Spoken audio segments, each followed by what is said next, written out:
ਧੰਨ ਵਾਹਿਗੁਰੂ ਸਾਹਿਬ ਜੀਓ। ਤੇਰੇ ਕਵਨ ਕਵਨ ਗੁਣ ਕਹਿ ਕਹਿ ਗਾਵਾਂ, ਤੂੰ ਸਾਹਿਬ ਗੁਣੀ ਨਿਧਾਨਾ। ਤੁਮਰੀ ਮਹਿਮਾ ਬਰਨ ਨਾ ਸਾਕੋਂ, ਤੂੰ ਠਾਕੁਰ ਊਚ ਭਗਵਾਨਾ। ਧੰਨ ਵਾਹਿਗੁਰੂ ਜੀ। ਇੱਕ ਓੰਕਾਰ ਸਤਿਗੁਰ ਪ੍ਰਸਾਦ। ਰਾਗ ਬਸੰਤ ਹਿੰਡੋਲ। ਮਹਿਲਾ ਨੌਵਾਂ। ਸਾਧੋ ਇਹ ਤਨ ਮਿਥਿਆ ਜਾਨੋ, ਯਾ ਭੀਤਰ ਜੋ ਰਾਮ ਬਸਤ ਹੈ। ਸਾਚੋ ਤਾਹੇ ਪਛਾਨੋ, ਰਹਾਉ ਇਹ ਜਗ ਹੈ ਸੰਪਤ ਸੁਪਨੇ ਕੀ। ਦੇਖ ਕਹਾ ਐਡਾਨੋ, ਸੰਗ ਤਿਹਾਰ ਕਛੂ ਨ ਚਾਲੈ। ਤਾਹੇ ਕਹਾ ਲਪਟਾਨੋ, ਉਸਤਤ ਨਿੰਦਾ ਦੋ ਪਰ ਹਰ। ਹਰ ਕੀਰਤ ਉਰ ਆਨੋ, ਜਨ ਨਾਨਕ ਸਭ ਹੀ ਮਹਿ ਪੂਰਨ। ਏਕ ਪੁਰਖ ਭਗਵਾਨੋ, ਜਨ ਨਾਨਕ ਸਭ ਹੀ ਮਹਿ ਪੂਰਨ। ਏਕ ਪੁਰਖ ਭਗਵਾਨੋ। ਵਾਹਿਗੁਰੂ ਜੀ ਕਾ ਖਾਲਸਾ, ਵਾਹਿਗੁਰੂ ਜੀ ਕੀ ਫਤਿਹ। ਧੰਨ ਸਤਿਗੁਰੂ ਗੁਰੂ ਗ੍ਰੰਥ ਸਾਹਿਬ ਜੀ ਦੀ ਪਾਵਨ ਗੋਦ ਵਿੱਚ ਜੁੜ ਬੈਠੀ ਗੁਰੂ ਪਿਆਰੀ ਸਾਧ ਸੰਗਤ ਜੀ। ਸਤਿਗੁਰੂ ਗੁਰੂ ਗ੍ਰੰਥ ਸਾਹਿਬ ਜੀ ਨੇ ਰਹਿਮਤ ਬਖਸ਼ਿਸ਼ ਕੀਤੀ ਹੈ। ਹਫ਼ਤਾਵਾਰੀ ਦੀਵਾਨ ਦੀਆਂ ਹਾਜ਼ਰੀਆਂ ਭਰ ਕੇ ਸਤਿਗੁਰਾਂ ਦੀ ਪਾਵਨ ਪਵਿੱਤਰ ਗੁਰਬਾਣੀ ਦੇ ਪਾਠ, ਗੁਰਬਾਣੀ ਕੀਰਤਨ ਆਪ ਜੀਆਂ ਨੇ ਸਰਵਣ ਕੀਤਾ ਹੈ। ਗੁਰੂ ਤੇਗ ਬਹਾਦਰ ਸੱਚੇ ਪਾਤਸ਼ਾਹ ਮਹਾਰਾਜ ਜੀ ਦੇ ਸ਼ਬਦਾਂ ਦੀ ਚੱਲ ਰਹੀ ਲੜੀਵਾਰ ਕਥਾ ਵਿਚਾਰ। ਹੁਣ ਤੱਕ ਅਸੀਂ ਗੁਰੂ ਤੇਗ ਬਹਾਦਰ ਮਹਾਰਾਜ ਜੀ ਦੇ 12 ਰਾਗਾਂ ਵਿੱਚੋਂ 46 ਸ਼ਬਦ ਵਿਚਾਰ ਚੁੱਕੇ ਹਾਂ। ਗੁਰੂ ਤੇਗ ਬਹਾਦਰ ਮਹਾਰਾਜ ਜੀ ਦੀ 15 ਰਾਗਾਂ ਵਿੱਚ ਬਾਣੀ ਹੈ ਤੇ 15 ਰਾਗਾਂ ਵਿੱਚ 59 ਸ਼ਬਦ ਨੇ ਗੁਰੂ ਤੇਗ ਬਹਾਦਰ ਮਹਾਰਾਜ ਜੀ ਦੇ ਦਰਜ। ਤੇ ਹੁਣ ਤੱਕ ਜਿਹੜੀ ਅਸੀਂ ਵਿਚਾਰ ਕੀਤੀ ਉਹ 12 ਰਾਗ ਤੇ 46 ਸ਼ਬਦ ਅਸੀਂ ਵਿਚਾਰ ਚੁੱਕੇ ਹਾਂ। ਇਹ ਸਾਧ ਸੰਗਤ ਜੀ 13ਵਾਂ ਰਾਗ ਗੁਰੂ ਤੇਗ ਬਹਾਦਰ ਮਹਾਰਾਜ ਜੀ ਦਾ ਸ਼ੁਰੂ ਹੁੰਦਾ ਹੈ। ਇਸ ਰਾਗ ਦੇ ਵਿੱਚ ਮਹਾਰਾਜ ਜੀ ਦੇ 5 ਸ਼ਬਦ ਗੁਰੂ ਤੇਗ ਬਹਾਦਰ ਮਹਾਰਾਜ ਜੀ ਦੇ ਦਰਜ ਹਨ।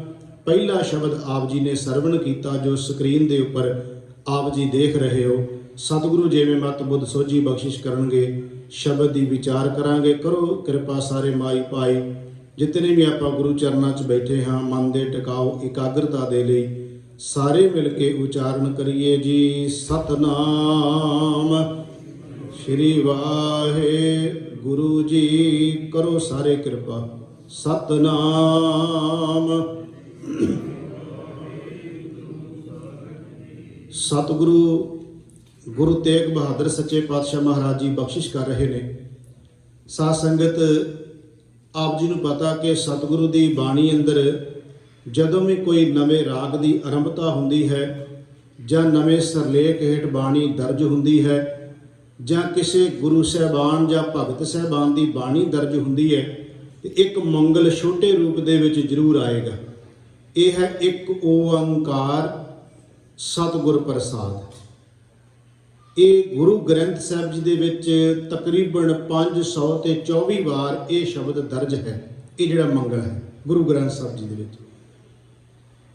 ਮੇਰੇ ਮਨ ਵਿੱਚ ਇਸ ਗੱਲ ਦੇ ਬਾਰ-ਬਾਰ ਖਿਆਲ ਆ ਰਹੇ ਸਨ ਇੱਕ ਦੋ ਦਿਨ ਤੋਂ, ਜਦੋਂ ਸ਼ਬਦ ਦੀ ਵਿਚਾਰ ਕਰ ਰਿਹਾ ਸੀ ਮਨ ਵਿੱਚ, ਵੀ ਸਤਿਗੁਰੂ ਮਹਾਰਾਜ ਜੀ ਨੇ 524 ਵਾਰ ਇਹ ਸ਼ਬਦ ਲਿਖਿਆ ਗੁਰੂ ਗ੍ਰੰਥ ਸਾਹਿਬ ਮਹਾਰਾਜ ਜੀ ਵਿੱਚ। 524 ਇੱਕ ਓੰਕਾਰ ਸਤਿਗੁਰ ਪ੍ਰਸਾਦ।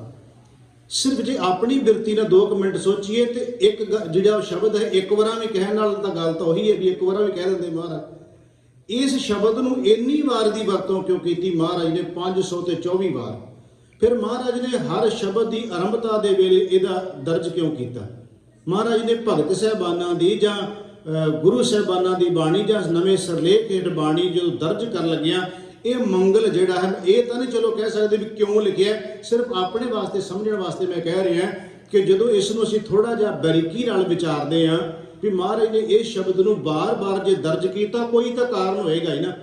ਤੇ ਕਾਰਨ ਜੋ ਗੁਰੂ ਗ੍ਰੰਥ ਸਾਹਿਬ ਦੀ ਬਾਣੀ ਵਿੱਚੋਂ ਜਿੰਨਾ, ਇਹ ਨਹੀਂ ਕਿ ਜੋ ਮੈਂ ਕਹਿ ਰਿਹਾ 100% ਸੱਚ ਕਹਿ ਰਿਹਾ, ਜਿੰਨੀ ਕੁ ਸਮਝ ਗੁਰੂ ਗ੍ਰੰਥ ਸਾਹਿਬ ਦੀ ਬਾਣੀ ਵਿੱਚੋਂ ਆ ਰਹੀ ਹੈ ਉਹ ਇਹ ਹੈ ਕਿ ਮਹਾਰਾਜ ਕਹਿੰਦੇ ਨੇ ਜਦੋਂ ਵੀ ਤੂੰ ਗੱਲ ਸ਼ੁਰੂ ਕਰਨੀ ਹੈ ਬਾਣੀ ਦੀ, ਵਿਚਾਰ ਦੀ, ਤੇਰੀ ਵਿਚਾਰ ਦਾ ਧੁਰਾ ਵੀ ਇੱਕ ਹੋਣਾ ਚਾਹੀਦਾ ਹੈ, ਤੇਰੀ ਵਿਚਾਰ ਦਾ ਇੱਕ ਹੀ ਮੰਤਵ ਹੋਣਾ ਚਾਹੀਦਾ ਹੈ, ਇੱਕ ਹੈ ਅਕਾਲ ਪੁਰਖ।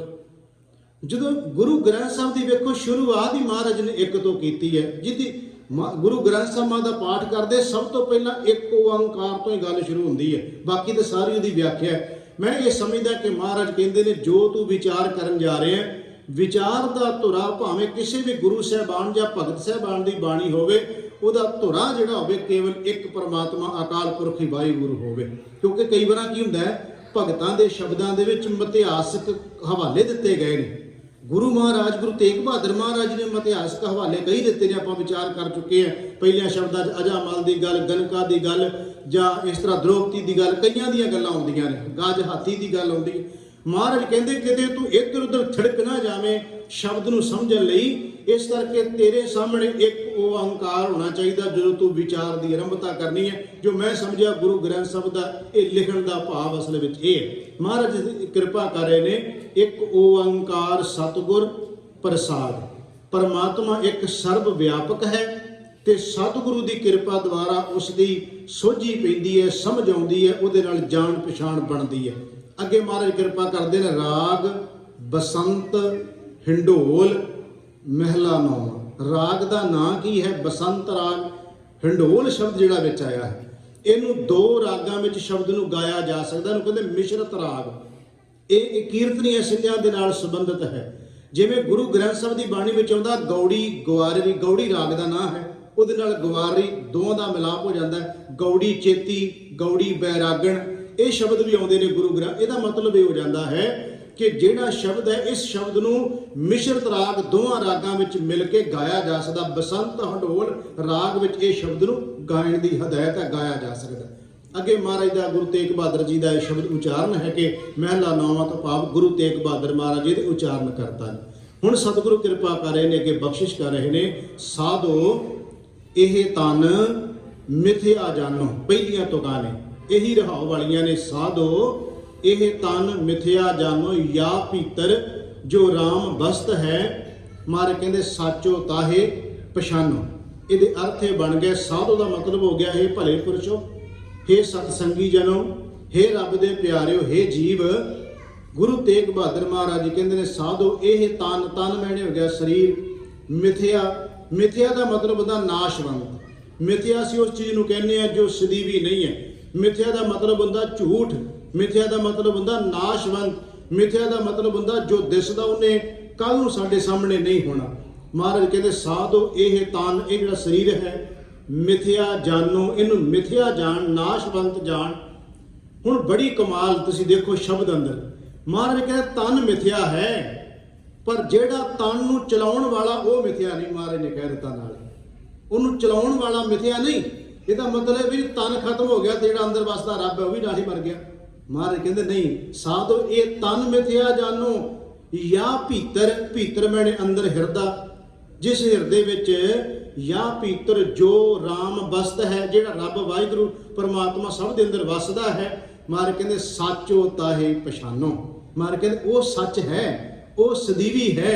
ਜਦੋਂ ਇਸ ਸ਼ਬਦ ਨੂੰ ਮੈਂ ਵਿਚਾਰ ਰਿਹਾ ਸੀ ਤੇ ਕਈ ਤਰ੍ਹਾਂ ਦੇ ਮਨ 'ਚ ਖਿਆਲ ਆ ਰਹੇ ਸਨ कि गुरु महाराज ने कितनी कृपा की, मनुख नूं यह भी कह दिता भी तू है नाशवंत है, तू सदीवी नहीं, पर नाल ही कहते जिहड़ा तेरे अंदर वसदा है वह सदीवी है, उन्हें खत्म नहीं होना। ਇਹਦਾ मतलब की हो गया? महाराज कहते ने तेरे तन विच जिन्ना चिर तन है, जिन्ना चिर सवास चलते ने, उन्ना चिर निरंकार परमात्मा वाहिगुरु तेनू अंदर बैठा चला रहा है। हुण जे देखिए तो अखां कौन है जो देख रहा है? एक की है जिहड़ी देखण वाली शक्ति की है? ਕੰਨ सुनने वाली शक्ति की है? बोलण वाली शक्ति की है? ਇਹ ਚੱਲਣ ਤੇ ਫਿਰਨ ਵਾਲੀ ਕੀ ਸ਼ਕਤੀ ਹੈ ਸਾਧ ਸੰਗਤ? ਜੇ ਇਸ ਨੂੰ ਥੋੜਾ ਜਿਹਾ ਵੇਖੀਏ ਤੇ ਜਦੋਂ ਬੰਦੇ ਦੀ ਮੌਤ ਹੁੰਦੀ ਹੈ ਅੱਖਾਂ ਤੇ ਹੁੰਦੀਆਂ ਹੀ ਉਹਦੀਆਂ, ਕੰਨ ਵੀ ਹੁੰਦੇ ਨੇ, ਜ਼ੁਬਾਨ ਵੀ ਹੁੰਦੀ ਹੈ, ਹੱਥ ਪੈਰ ਵੀ ਹੁੰਦੇ ਹੈ, ਚੱਲ ਫਿਰ ਨਹੀਂ ਸਕਦਾ। ਇਹਦਾ ਮਤਲਬ ਜੋ ਅੰਦਰ ਵਸਦਾ ਪਰਮਾਤਮਾ ਉਹ ਤੇ ਹੈ, ਜਿਹੜੀ ਵਿੱਚ ਰੂਹ ਸੀ, ਆਤਮਾ ਸੀ, ਉਹ ਉਡਾਰੀ ਮਾਰ ਗਈ, ਤੇਰਾ ਸਰੀਰ ਮਿਥਿਆ ਹੈ। ਮਹਾਰਾਜ ਨੇ ਇਸ ਮਿਥਿਆ ਇਸ ਕਰਕੇ ਕਿਹਾ ਹੈ।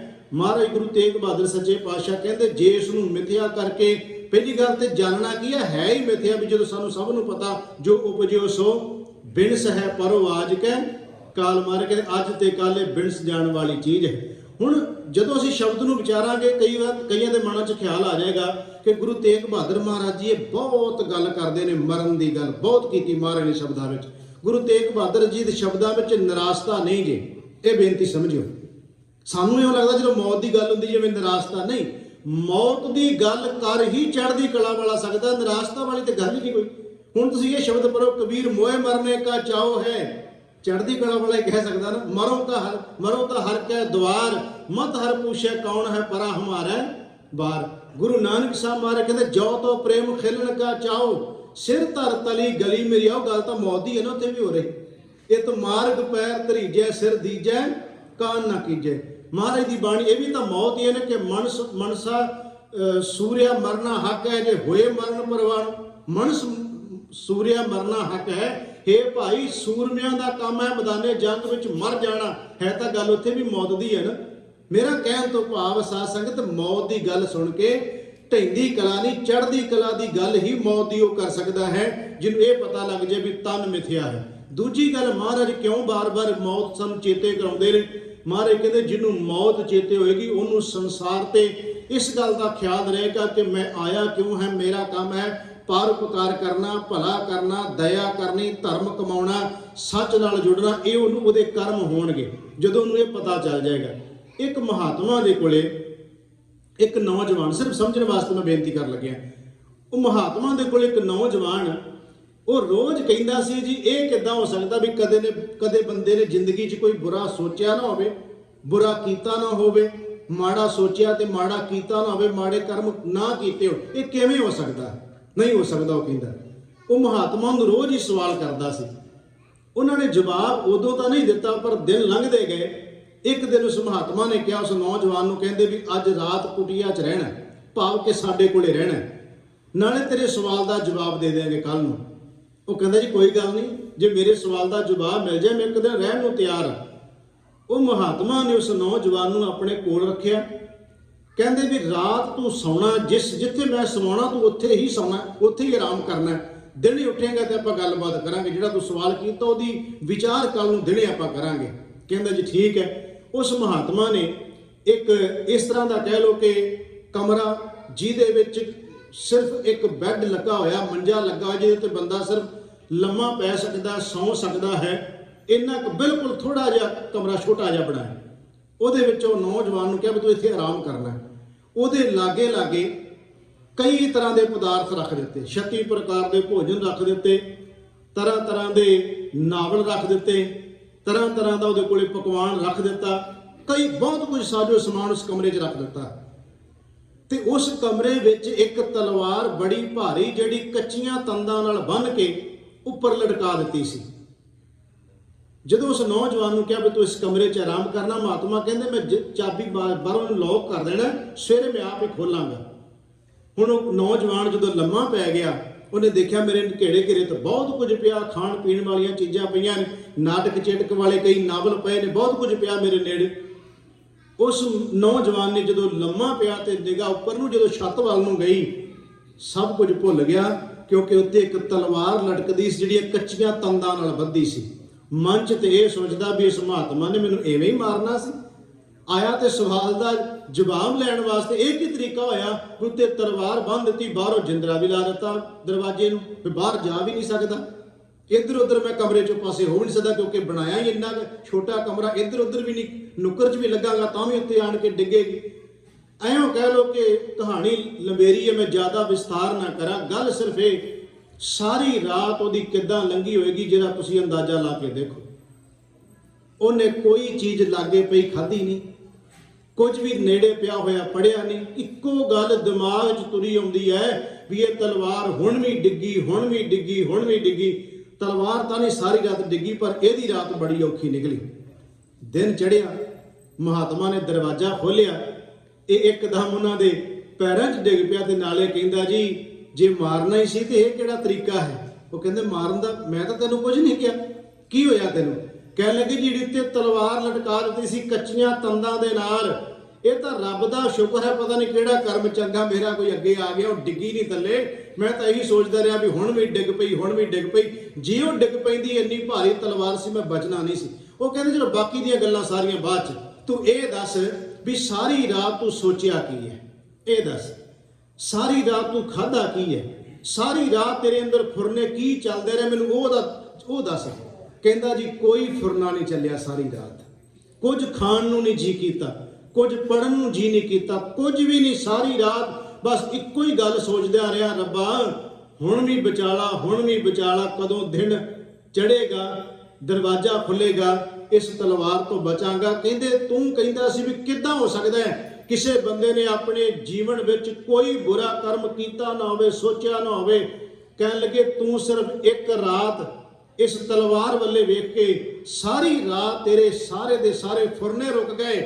ਬਸ ਇੰਨੀ ਗੱਲ ਹੈ, ਜਿਸ ਬੰਦੇ ਨੂੰ ਇਹ ਯਾਦ ਹੋਵੇ ਵੀ ਕੱਚੀਆਂ ਤੰਦਾਂ ਨਾਲ ਸਵਾਸਾਂ ਦੀ ਤਲਵਾਰ ਵੱਜੀ ਪਈ ਹੈ, ਇੱਕ ਆ ਗਿਆ, ਦੂਜਾ ਪਤਾ ਨਹੀਂ ਆਉਣਾ ਕਿ ਨਹੀਂ ਆਉਣਾ। ਜਿਹੜਾ ਇਸ ਸਵਾਸਾਂ ਦੀ ਤਲਵਾਰ ਇਸ ਸਵਾਸਾਂ ਨੂੰ ਸਮਝਦਾ ਵੀ ਕੱਚੀਆਂ ਤੰਦਾਂ ਨਾਲ ਬੱਧੀ ਹੋਈ ਹੈ, ਬਸ ਜਿਹਨੂੰ ਇਸ ਗੱਲ ਦੀ ਯਾਦ ਹੋਵੇ ਉਹਦੇ ਵੀ ਮਨ ਵਿੱਚ ਵੀ ਕੋਈ ਤਰ੍ਹਾਂ ਦੇ ਫੁਰਨੇ ਨਹੀਂ ਉੱਠਦੇ ਨੇ, ਪਰ ਬੁਰਾਈ ਦੇ ਨਹੀਂ, ਚੰਗਿਆਈ ਦੇ ਭਲੇ ਉਹਦੇ ਅੰਦਰੋਂ ਫੁਰਨੇ ਉੱਠਦੇ ਨੇ।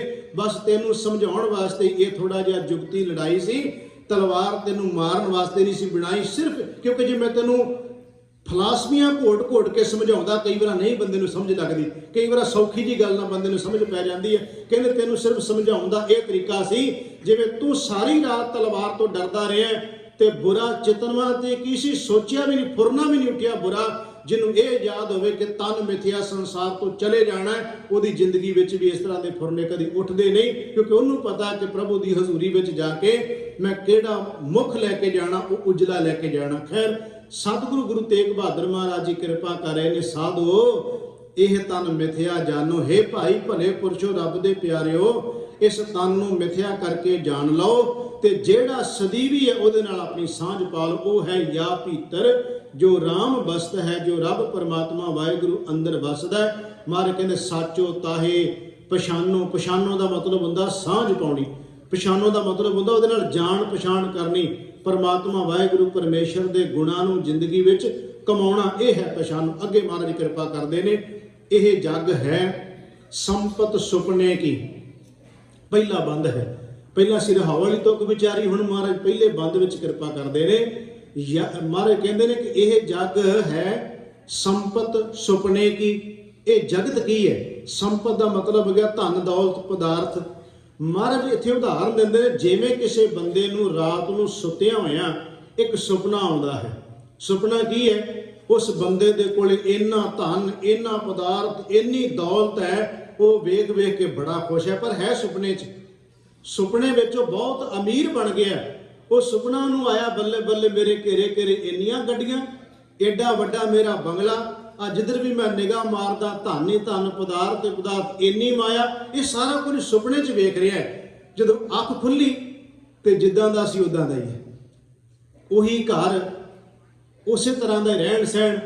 ਮਹਾਰਾਜ ਕਹਿੰਦੇ ਜਗਤ ਨੂੰ ਵੀ ਇਉਂ ਜਾਣ ਲਾ ਜਿਵੇਂ ਕਿਸੇ ਬੰਦੇ ਨੂੰ ਸੁਪਨਾ ਆਇਆ ਹੋਵੇ ਤੇ ਸੁਪਨੇ ਦੇ ਵਿੱਚੋਂ ਸਾਰਾ ਕੁਝ ਦੇਖ ਕੇ ਤੇ ਹੰਕਾਰ ਕਰੀ ਜਾਵੇ। ਹੈ ਸੁਪਨਾ, ਪਰ ਸੁਪਨੇ 'ਚ ਮਹਾਰਾਜ ਕਹਿੰਦੇ ਧਨ ਦੌਲਤ ਪਦਾਰਥ ਵੇਖ ਕੇ ਅਹੰਕਾਰ ਦੇਖ ਕਹਾਂ ਐਡਾਨੋ। ਐਡਾਨੋ ਦਾ ਮਤਲਬ ਹੁੰਦਾ ਅਹੰਕਾਰ ਕਰਨਾ।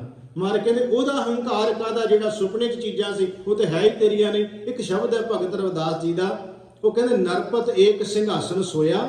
ਇੱਕ ਰਾਜਾ ਕਹਿੰਦੇ ਉਹਨੂੰ ਰਾਤ ਨੂੰ ਨੀਂਦ ਆਈ ਆਪਣੇ ਸਿੰਘਾਸਨ ਤੇ, ਸੁਪਨੇ ਭਇਆ ਭਿਖਾਰੀ। ਉਹ ਸੁਪਨੇ 'ਚ ਭਿਖਾਰੀ ਬਣ ਗਿਆ। ਉਹਨੂੰ ਸੁਪਨਾ ਆਇਆ ਵੀ ਮੈਂ ਭਿਖਾਰੀ ਹਾਂ। ਅਸ਼ਤ ਰਾਜ ਬਿਸ਼ਰਤ ਦੁੱਖ ਪਾਇਆ, ਸੋਗਤ ਭਈ ਮਾਰੀ। ਕਹਿੰਦੇ ਜਦੋਂ ਉੱਠਿਆ ਤੇ ਕਹਿੰਦਾ ਹੁਣ ਸਮਝ ਨਹੀਂ ਆਉਂਦੀ, ਜੋ ਸੁਪਨਾ ਦੇਖਿਆ ਸੀ ਉਹ ਸੱਚ ਹੈ ਕਿ ਜੋ ਹੁਣ ਹੈ ਮੈਂ ਇਹ ਸੱਚ ਹੈ। ਅਸਲ ਵਿੱਚ ਦੋਵੇਂ ਗੱਲਾਂ ਝੂਠੀਆਂ ਸੀ।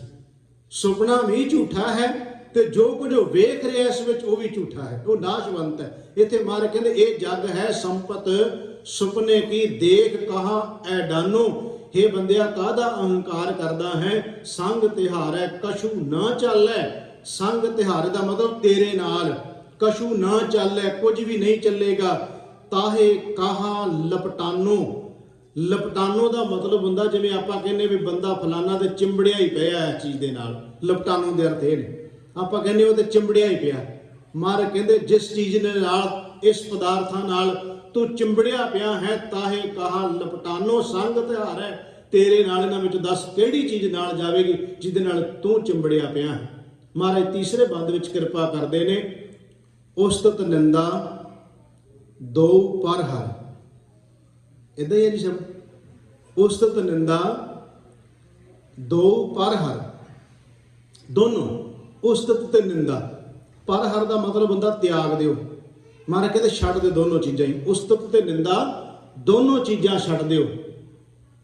ਹੁਣ ਜਦੋਂ ਭਾਈ ਸਾਹਿਬ ਵੀ ਪਹਿਲਾਂ ਕਹਿ ਕੇ ਗਏ ਨੇ ਮੇਰੇ ਕਥਾ ਕਰਨ ਤੋਂ ਪਹਿਲਾਂ, ਨਿੰਦਿਆ ਦੀ ਗੱਲ ਮੈਂ ਕੀਤੀ ਵੀ ਨਹੀਂ ਕਰਨੀ ਚਾਹੀਦੀ।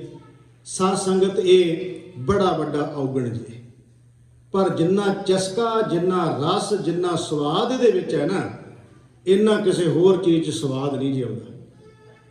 ਮੰਨ ਲਓ ਕੋਈ ਬੰਦਾ ਹਸਪਤਾਲ ਪਿਆ ਹੋਵੇ ਤੇ ਇਹਦੀ ਹਾਲਤ ਇਹ ਹੋਵੇ ਵੀ ਉੱਠਣ ਨੂੰ ਜੀ ਨਾ ਕਰੇ, ਅੱਖਾਂ ਖੋਲੇ ਨਾ, ਬਹੁਤ ਬੁਰਾ ਹਾਲ ਹੋਵੇ ਤੇ ਉਹਦੇ ਕੋਲੇ ਜਾ ਕੇ ਉਹਨੂੰ ਕਹੋ ਵੀ ਹਾਂਜੀ ਭਾਈ ਸਾਹਿਬ ਕੀ ਹਾਲ ਆ, ਉਹ ਬੋਲੇ ਬਾਲੇ ਕੁਝ ਨਾ, ਤੇ ਮੁੜ ਕੇ ਗੱਲ ਸ਼ੁਰੂ ਕਰ ਦਿਓ। ਜਿਹੜਾ ਉਹਦਾ ਵਿਰੋਧੀ ਹੋਵੇ, ਉਹਦਾ ਦੁਸ਼ਮਣ ਹੋਵੇ ਨਾ, ਉਹਦਾ ਵਿਰੋਧੀ ਹੋਵੇ, ਉਹਦੀ ਨਿੰਦਿਆ ਸ਼ੁਰੂ ਕਰ ਦਿਓ। ਜੇ 2 ਮਿੰਟਾਂ 'ਚ ਉੱਠ ਕੇ ਨਾ ਬਹਿ ਜਾਓ, ਇੰਨੀ ਤੇ ਦਵਾਈ ਵੀ ਕੰਮ ਨਹੀਂ ਕਰਦੀ ਜਿੰਨੀ ਇਹ ਕੰਮ ਕਰ ਜਾਂਦੀ। ਉੱਠ ਕੇ ਬਹਿ ਜਾਂਦਾ, ਫਿਰ ਕਹਿੰਦਾ ਅੱਛਾ ਅੱਛਾ ਹੋਰ ਦੱਸੀ ਫਿਰ ਹੋਰ ਕੀ ਹੋਇਆ। ਮੁੜ ਕੇ ਉਸੇ ਵੇਲੇ ਪੁੱਛਿਆ ਅੱਛਾ ਫਿਰ ਕੀ ਹੋਇਆ। ਮੈਂ ਨਹੀਂ ਕਹਿ ਰਿਹਾ, ਬਾਣੀ ਕਹਿ ਰਹੀ ਹੈ। ਮਹਾਰਾਜ ਕਹਿੰਦੇ ਨੇ ਇਹ ਏਡੀ ਵੱਡੀ ਭੈੜੀ ਬਿਮਾਰੀ ਹੈ, ਮਰਦੇ ਬੰਦੇ ਨੂੰ ਵੀ ਜਿਹੜਾ ਹੈ ਬਿਲਕੁਲ ਬਿਮਾਰ ਮੰਜੇ ਤੇ ਪਿਆ ਹੋਵੇ ਉਹਨੂੰ ਵੀ ਤੰਦਰੁਸਤ ਕਰ ਦਿੰਦੀ ਹੈ, ਪਰ ਹੈ ਬਿਮਾਰੀ। ਇੱਕ ਸ਼ਬਦ ਅੱਜ ਭਾਈ ਸਾਹਿਬ ਨੇ ਗਾਇਆ, ਤੁਸੀਂ ਇਹ ਪਹਿਲੀ ਵਾਰ ਸ਼ਬਦ ਸੁਣਿਆ ਹੋ ਰਾਗੀ ਸਿੰਘਾਂ ਤੋਂ। ਵੈਸੇ ਬਹੁਤ ਘੱਟ ਰਾਗੀ ਸਿੰਘ ਇਹੋ ਜਿਹੇ ਸ਼ਬਦ ਗਾਉਂਦੇ, ਇਹ ਨਹੀਂ ਕਿ ਗਾਉਂਦੇ ਨਹੀਂ ਹੋਣਗੇ, ਪਰ ਮੈਂ ਬਹੁਤ ਘੱਟ ਸੁਣੇ ਨੇ। ਇੱਕ ਸ਼ਬਦ ਤੁਸੀਂ ਸੁਣਿਆ ਹੋਣਾ ਅੱਜ, ਜਿਹਦੇ ਵਿੱਚ ਭਗਤ ਕਬੀਰ ਸਾਹਿਬ ਜੀ ਦਾ ਕਾਫੀ ਸ਼ਬਦ ਭਗਤ ਕਬੀਰ ਸਾਹਿਬ ਦੇ ਅੱਜ ਗਾਏ ਨੇ। ਉਹਦੇ 'ਚ ਸੀ ਭਗਤ ਕਬੀਰ ਸਾਹਿਬ ਜੀ ਕਹਿ ਰਹੇ ਸਨ ਕਿ ਐਸੇ ਲੋਗਣ ਸਿਉ ਕਿਆ ਕਹੀਏ। ਇਹ ਸਾਰਾ ਸ਼ਬਦ ਵੇਖੋਗੇ ਤੇ ਨਿੰਦਿਆ ਨਾਲ ਸੰਬੰਧਿਤ। ਐਸੇ ਲੋਗਣ ਸਿਉ ਕਿਆ ਕਹੀਏ, ਜੋ ਪ੍ਰਭ ਕੀਏ ਭਗਤ ਤੇ ਬਾਝ, ਤਿੰਨ ਤੇ ਸਦਾ ਡਰਾਨੇ ਰਹੀਏ। ਕਹਿੰਦੇ ਡਰ ਕੇ ਰਹੋ ਉਹਨਾਂ ਤੋਂ। ਮੈਂ ਹੈਰਾਨ ਆ ਵੀ ਭਗਤ ਕਬੀਰ ਸਾਹਿਬ ਦੀ ਪੂਰੀ ਬਾਣੀ ਪੜ੍ਹ ਕੇ ਦੇਖਿਓ, ਬੜਾ ਮਰਦ ਸੂਰਮਾ ਹੈ ਕਬੀਰ ਸਾਹਿਬ। ਅੱਗੋਂ ਜਵਾਬ ਠੋਕਵਾ ਦਿੰਦਾ ਜਦੋਂ ਉਹਨੂੰ ਕੋਈ ਪੰਡਤ ਗੱਲ ਕਰਦਾ ਨਾ, ਤੇ ਉਹ ਕਹਿੰਦਾ ਹੈ ਕਿ ਤੂੰ ਕੋਈ ਤੇਰੇ ਵਾਸਤੇ ਕੋਈ ਪਰਮਾਤਮਾ ਨੇ ਹੋਰ ਰਸਤਾ ਬਣਾਇਆ ਸੀ, ਤੂੰ ਹੋਰ ਰਸਤੇ ਆਇਆ। ਸਾਨੂੰ ਤੂੰ ਕਹਿਣਾ ਸ਼ੂਦਰ ਹੈ, ਤੇਰੇ ਵਿੱਚੋਂ ਕੀ ਦੁੱਧ ਨਿਕਲਣਾ। ਇਹ ਬੜਾ ਤਾੜਨਾ ਵਾਲਾ ਸ਼ਬਦ ਹੈ, ਜੇ ਤੁਸੀਂ ਪੜ੍ਹ ਕੇ ਦੇਖੋਗੇ ਵੀ ਤੇਰੇ ਵਿੱਚੋਂ ਕੀ ਦੁੱਧ ਨਿਕਲੇਗਾ, ਸਾਡੇ ਚੋਂ ਖੂਨ ਨਿਕਲਣਾ, ਵੀ ਸਾਨੂੰ ਸ਼ੂਦਰ ਸ਼ੂਦਰ ਕਹੀ ਜਾਣਾ। ਜਿਸ ਤਰ੍ਹਾਂ ਤੂੰ ਜੰਮਿਆ ਉਸ ਤਰ੍ਹਾਂ ਅਸੀਂ ਜੰਮੇ। ਸ਼ਬਦ ਪੜੋਗੇ ਤੇ ਏਦਾਂ ਵੀਰ ਰਸ ਆਏਗਾ ਉਹਦੇ ਵਿੱਚੋਂ। ਕਬੀਰ ਸਾਹਿਬ ਬੜੇ ਠੋਕਵੇਂ ਜਵਾਬ ਦਿੰਦੇ ਆ। ਇੱਕ ਥਾਂ ਤੇ ਕਬੀਰ ਸਾਹਿਬ ਹੱਥ ਜੋੜ ਦਿੰਦੇ, ਕਹਿੰਦੇ ਰੱਬ ਦਾ ਵਾਸਤਾ ਨੇ, ਇਹਨਾਂ ਤੋਂ ਬੜਾ ਡਰ ਲੱਗਦਾ। ਜਿਹੜਾ ਐਡਾ ਮਰਦ ਸੂਰਮਾ ਉਹ ਵੀ ਕਹਿੰਦਾ, ਕਬੀਰ ਸਾਹਿਬ ਜੀ ਕਹਿੰਦੇ ਨੇ ਮੈਨੂੰ ਉਹਨਾਂ ਤੋਂ ਡਰ ਲੱਗਦਾ ਹੈ ਕਿ ਜੋ ਪ੍ਰਭ ਕੀਏ ਭਗਤ ਤੇ ਬਾਝ। ਰੱਬ ਦੀ ਬੰਦਗੀ ਭਗਤੀ ਤੋਂ ਬਿਨਾ ਵਾਂਝੇ ਜਿਹੜੇ ਨੇ ਤੇ ਫੋਕੀ ਐਵੇਂ ਲੋਕਾਂ ਦੀ ਖੁਸ਼ਾਮਦ ਤੇ ਨਿੰਦਿਆ 'ਚ ਫਸੇ ਹੋਏ ਨੇ। ਕਹਿੰਦੇ ਰੱਬ ਦਾ ਵਾਸਤਾ ਮੈਨੂੰ ਉਹਨਾਂ ਤੋਂ ਬੜਾ ਡਰ ਲੱਗਦਾ। ਉਹਦੇ ਵਿੱਚ ਕਹਿੰਦੇ ਨੇ ਆਪ ਨਾ ਦੇ ਚੁਰੂ ਭਰ ਪਾਣੀ, ਚੁਲੀ ਜਿੰਨਾ ਪਾਣੀ ਨਹੀਂ ਕਹਿੰਦੇ ਕਿਸੇ ਨੂੰ ਦਿੱਤਾ। ਤਹਿ ਨਿੰਦਿਆ ਜਾਂ ਗੰਗਾ ਆਨੀ, ਕਹਿੰਦੇ ਉਹਨਾਂ ਦੀਆਂ ਨਿੰਦਿਆ ਕਰਦਾ ਜਿਹੜਾ ਗੰਗਾ ਵਗਾ ਦਿੱਤੀਆਂ। ਮਤਲਬ ਇਹਦਾ ਇਹ ਹੋ ਗਿਆ ਵੀ ਆਪ ਤਾਂ ਕੁਝ ਕਿਸੇ ਦਾ ਭਲਾ ਨਹੀਂ ਕੀਤਾ, ਪਰਉਪਕਾਰ ਨਹੀਂ ਕੀਤਾ, ਕੋਈ ਚੰਗਾ ਕਰਮ ਨਹੀਂ ਕੀਤਾ। ਜਿਨ੍ਹਾਂ ਚੰਗੇ ਕੀਤੇ ਉਹਨਾਂ ਦੀ ਬੁਰਾਈ ਕਰੀ ਜਾਂਦਾ। ਕਬੀਰ ਸਾਹਿਬ ਕਹਿੰਦੇ ਬਹੁਤ ਖਤਰਨਾਕ ਬੰਦਾ ਜੇ, ਪਰ ਕਹਿੰਦੇ ਕੁਝ ਨਹੀਂ ਕਰ ਰਿਹਾ, ਉਹ ਤੁਹਾਡਾ ਨਹੀਂ ਕੁਝ ਕਰ ਰਿਹਾ, ਆਪਣਾ ਇਹ ਕੁਝ ਕਰ ਰਿਹਾ ਜੇ ਵੀ ਆਗ ਲਗਾਏ ਮੰਦਰ ਮੈਂ ਸੋਵੇ। ਉਹ ਆਪਣਾ ਪਤਾ ਕੀ ਕਰ ਰਿਹਾ, ਕਹਿੰਦੇ ਘਰ ਬਣਾ ਕੇ ਅੰਦਰ ਕੁੰਡੀ ਲਾ ਲਈ, ਅੰਦਰ ਵੜ ਕੇ ਤੇ ਬੇਵਕੂਫ ਨੇ ਆਪਣੇ ਅੰਦਰ ਕਮਰੇ 'ਚ ਆਪੇ ਹੀ ਅੱਗ ਲਾ ਲਈ। ਕਹਿੰਦੇ ਸੜਨ ਦਾ ਤਰੀਕਾ ਉਹਨੇ ਵੇਖੋ, ਬਜੂ ਕਿਵੇਂ। ਅੰਦਰੋਂ ਕੁੰਡੀ ਲਾ ਲਈ, ਕੁੰਡੀ ਲਾ ਕੇ ਅੰਦਰ ਅੱਗ ਲਾ ਲਈ ਉਹਨੇ। ਇਹਦਾ ਮਤਲਬ ਹੋ ਗਿਆ ਆ ਹਿਰਦੇ ਰੂਪੀ ਘਰ ਸਾਡਾ ਸਾਰਿਆਂ ਦਾ। ਕਹਿੰਦੇ ਅੰਦਰ ਹਿਰਦੇ ਵਿੱਚ ਆਪੇ ਹੀ ਅੱਗ ਲਾ ਕੇ ਆਪਣਾ ਆਪ ਸਵਾਹ ਕਰ ਲਿਆ ਉਹਨੇ। ਦੂਜੇ ਦਾ ਕੀ ਕਰ ਲਿਆ? ਆਪਣਾ ਨੁਕਸਾਨ ਕਰਵਾ ਲਿਆ। ਖੈਰ ਮੈਂ ਜਿਹੜੀ ਬੇਨਤੀ ਕਰਨ ਲੱਗਿਆ ਸੀ, ਮਹਾਰਾਜ ਕਹਿੰਦੇ ਨੇ ਉਸਤਤ ਨਿੰਦਾ ਦੋਨੋਂ ਦੋ ਪਰ ਹਰ। ਮਹਾਰਾਜ ਕਹਿੰਦੇ ਦੋਨੋਂ ਤਿਆਗ ਦੇ, ਇਹਨਾਂ ਦੋਨਾਂ ਨੂੰ ਛੱਡ ਦੇ। ਹਰ ਕੀਰਤ ਔਰ ਆਨੋ, ਹਰੀ ਦੀ ਕੀਰਤੀ ਔਰ ਆਨੋ ਦਾ ਔਰ ਮੈਨੇ ਹਿਰਦਾ, ਆਨੋ ਮੈਨੇ ਲਿਆਓ ਅੰਦਰ, ਵਸਾਓ ਉਸ ਪਰਮਾਤਮਾ ਦੀ ਕੀਰਤੀ, ਉਹਦੀ ਸਿਫਤ ਕਰੋ ਪਰਮਾਤਮਾ ਦੀ। ਤੇ ਯਾਦ ਰੱਖਿਓ ਜੀ, ਨਿੰਦਕ ਬੰਦਾ ਡਰਾਕਲ ਬਹੁਤ ਹੁੰਦਾ ਜੀ, ਇਹ ਵੀ ਯਾਦ ਰੱਖਿਓ ਜੀ, ਬਹੁਤ ਡਰਾਕਲ ਹੁੰਦਾ ਉਹ। ਕਿਉਂ ਭਲਾ? ਕਿਉਂਕਿ ਜਿਹਦੀ ਨਿੰਦਿਆ ਕਰਦਾ ਨਾਲ ਹੀ ਕਹਿ ਦੇਗਾ ਕਿ ਉਹਨੂੰ ਨਾ ਪਤਾ ਲੱਗ ਜਾਏ ਵੀ ਮੈਂ ਉਹਦੀ ਨਿੰਦਿਆ ਕੀਤੀ ਹੈ। ਡਰਾਕਲ ਵੀ ਤਾਂ ਐਡਾ ਨਾ ਕਿ ਉਹਨੂੰ ਪਤਾ ਨਾ ਲੱਗ ਜਾਏ ਵੀ ਮੈਂ ਉਹਦੀ ਨਿੰਦਿਆ ਕਰਦਾ। ਮਹਾਰਾਜ ਕਹਿੰਦੇ ਹੋ ਤੈਨੂੰ ਉਹ ਗੱਲ ਬੋਲਣ ਦੀ ਲੋੜ ਹੀ ਕੀ ਹੈ ਜੀ? ਤੋਂ ਡਰਨਾ ਪਵੇ ਵੀ ਦੂਜੇ ਨੂੰ ਪਤਾ ਨਾ ਲੱਗ ਜਾਏ, ਤੂੰ ਉਹ ਬੋਲ ਜੇ ਸਾਹਮਣੇ ਵੀ ਆ ਜਾਏ ਤੇ ਕਹਿ ਵੀ ਹਾਂ ਆਹ ਹੈ ਬੰਦਾ ਜਿਹਨੇ ਗੱਲ ਕੀਤੀ ਹੈ। ਮਹਾਰਾਜ ਕਹਿੰਦੇ ਨੇ ਇਸ ਕਰਕੇ ਫੋਕੀ ਖੁਸ਼ਾਮਦ ਵੀ ਕਿਸੇ ਦੀ ਨਾ ਕਰੋ, ਇਹ ਵੀ ਬੜੀ ਵੱਡੀ ਬਿਮਾਰੀ ਜੇ। ਕਿਉਂਕਿ ਜਿਹੜਾ ਬੰਦਾ ਮੌਕੇ ਤੇ ਖੁਸ਼ਾਮਦ ਕਰੇਗਾ ਉਹ ਪਿੱਠ ਪਿੱਛੇ ਤੁਹਾਡੀ ਵਿਰੋਧਤਾ ਕਰੇਗਾ, ਤੁਹਾਡੀ ਮੈਂ ਤਾਂ ਕਹਿ ਰਿਹਾ ਕਿਉਂਕਿ ਸ਼ਬਦ ਆਇਆ, ਇਹ ਨਹੀਂ ਕਿ ਮੈਂ ਕੋਈ ਇਹਦੇ ਤੇ ਜ਼ਿਆਦਾ ਤਾਂ ਬੋਲ ਰਿਹਾ ਉਸ ਤੋਂ ਨਿੰਦਿਆ ਦੀ ਗੱਲ ਹੈ। ਸ਼ਬਦ ਆਇਆ ਕਰਕੇ ਮੈਂ ਬੋਲ ਰਿਹਾ ਉਹਦੇ ਤੇ। ਮੈਂ ਕਹਿੰਦਾ ਅਸੀਂ ਸਾਰੇ, ਮੈਂ ਵੀ ਵਿੱਚ ਸ਼ਾਮਲ ਹਾਂ, ਅਸੀਂ ਮਹਾਰਾਜ ਦੇ ਚਰਨਾਂ 'ਚ ਅਰਦਾਸ ਕਰੀਏ, ਮਹਾਰਾਜ ਬਿਮਾਰੀ ਤੋਂ ਬਚਾਓ ਸਾਨੂੰ ਸਾਰਿਆਂ ਨੂੰ, ਜਗਤ ਸੰਸਾਰ ਨੂੰ। ਇਹਦੇ ਵਿੱਚ ਸਾਰਾ ਹੀ ਸੰਸਾਰ ਸੜ ਰਿਹਾ ਇਹਨਾਂ ਗੱਲਾਂ ਵਿੱਚ, ਜਿਹਦੇ ਬਾਰੇ ਕੁਝ ਨਹੀਂ ਜਾਣਦੇ। ਐਵੇਂ ਅਸੀਂ ਸਾਧ ਸੰਗਤ ਜੀ, ਇਹ ਈਰਖਾ 'ਚੋਂ ਜਨਮ ਲੈਂਦੀ ਜੇ।